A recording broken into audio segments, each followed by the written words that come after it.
Hi guys, welcome back to my channel. We're taking full advantage of the day and filming another video. Just another disclaimer, this camera's a little finicky, still trying to figure out what's going on with this focus and everything, so I'm gonna be staring at the viewfinder a lot. I apologize. We're gonna jump right into it. Today's topic is something that I've been hinting to here and there that I really want to talk about, and that is designer dead?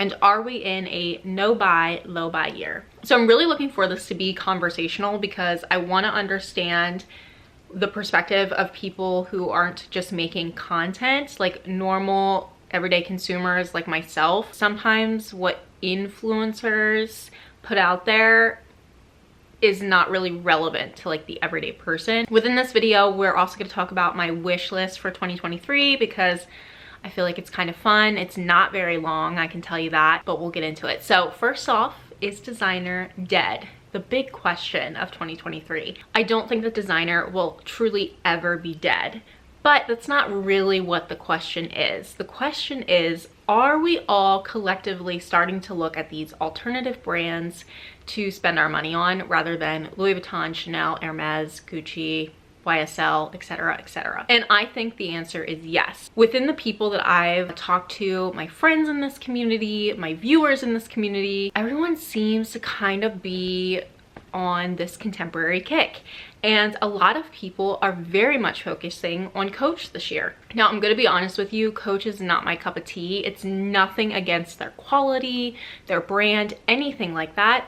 For me, I can admire Coach pieces and I can see the value in them and the appeal to them, but they're just not my style or for me. I'm not a fan of the C logo. We all know, I love logos, but if I'm gonna go for a logo, it's gonna be something that I really, really like. I understand why so many people love Coach. They're in that medium price point where they're not quite the lower end of contemporary with, I would say, Kate Spade and Michael Kors.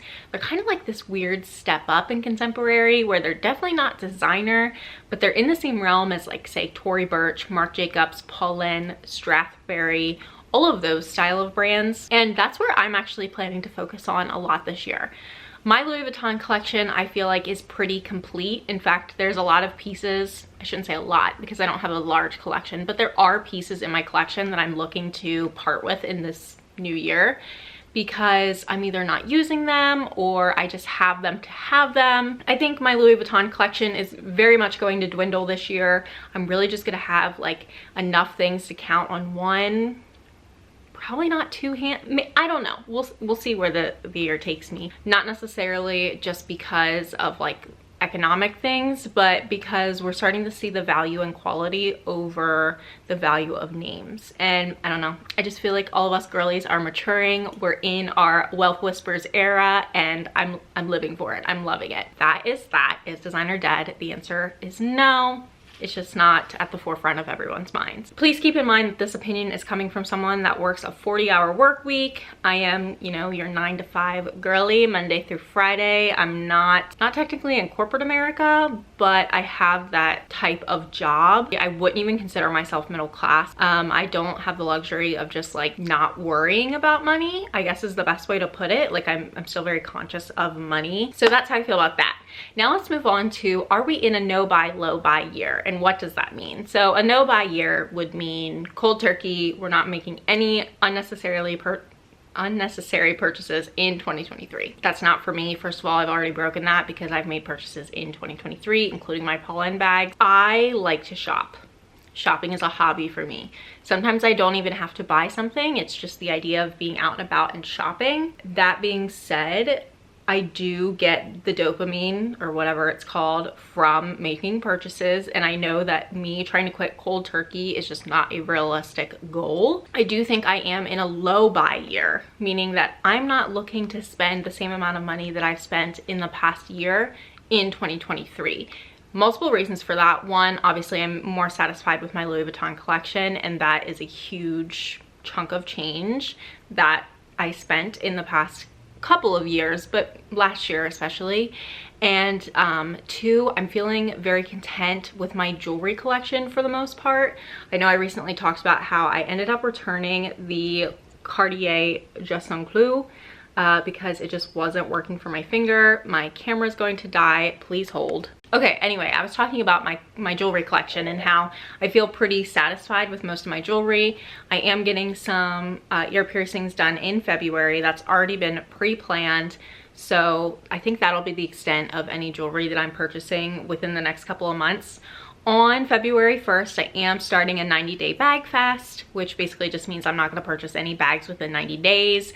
If you are not of the bag community or you don't care about luxury, then that probably sounds absolutely ridiculous to you and probably sounds like, why should that even be a thing? But many of us in the bag community that love our bags and see those sales and fall weakness to them know that this is something that we have to actively be aware of. Going back to jewelry, I did want to show you, I know when I made my video I didn't have my No Way bracelet in yet, and now it's here, so I want to show you it very, very quickly. So this is a sterling silver chain, and the No Way is actually in like a diamond pave. Just a quick story with this again. No Way means Noah in French. When I was pregnant, I bought a petite No Way, and I had no idea that that translated to little Noah. Fast forward, I actually named my son Noah and then found out after I named him that the petite No Way meant little Noah. So No Way just has like a very special place in my heart. I absolutely love it. This is a very chit-chatty video, so that's just kind of where my head's at. I think I'm gonna be really focusing this year on that median, not contemporary, like low ends, but like kind of the in-between brands, which is gonna lead me into my 2023 wish list. The very first thing and the only thing on my jewelry wish list for the year is the Petite X ring in sterling silver with 18K yellow gold from David Yurman. I was gonna insert a picture, but I think I can just show it here. This retails for $295, and I would love to stack it on top of my love rings.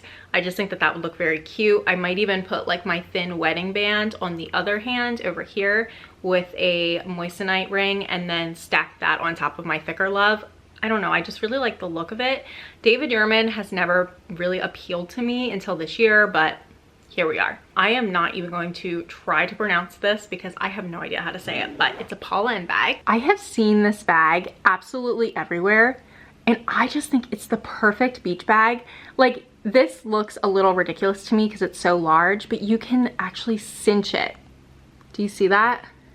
Oh my gosh, see how it says notify me? It's because it's sold out. I did message Pauline and say, are you bringing this bag back and do you know when? They did DM me back like less than 24 hours later and say, we are intending to bring it back, but we're not sure when yet. That is absolutely at the top of my wish list. It is a beautiful beach bag. If you know me, you know I am a beach loving girly. So absolutely, that is at the top of my list. While we're talking about Pauline, let's just talk about some bags from them that I'm interested in. Potentially. The number 7. I don't know what color I want to do yet. I don't know if I want to do the normal size or the small size. The normal size has a very thick strap. You can't take it off. But the smaller one has a thinner strap. It actually has like a chain and then a leather piece at the top just for comfort. And that one is removable. So I kind of feel like this is the one I'm gonna go for, but I'm gonna show it to you. So here's what the bag looks like. It has that little top handle detail and then the chain with a little leather piece at the top you can't see. But the chain is removable, and I believe so is the top handle. But it just has this elegance to it. Again, just kind of sticking with that European style that's really been speaking to me. There's a ton of other bags from Pauline as I scroll through their website that I love, but I think realistically adding both of those bags to my collection within 2023 does still keep me at a low buy year. Let's talk about the Strathberry East-West Baguette. I love this bag, first of all, because it retails for $555, and we know how I feel about angel numbers, 555, it feels like a sign. And the reason I want to get this bag, and this is something I should actually talk about, I did do a poll and ask if you guys wanted to hear a story about my negative experience with buying a Felici from Louis Vuitton. Really put a bad taste in my mouth for buying online from them. I'm not going to get into that in today's video, but this bag reminds me of the Felici, and that is why it appeals to me. I'm just going to show it to you in red because I feel like that's the most fun. So here's what it looks like. Very understated. This brand is pretty well known because, well, not because, but Meghan Markle actually wears bags from this brand, and I just feel like it has that vibe that I was looking for with the Felici. I just spoke for a very long time. Hopefully you guys enjoyed this video. If you did, please give it a thumbs up, subscribe so you don't miss out on the next one. Let me know in the comments, are you having a no buy low buy year, and is designer dead? But until next time, bye.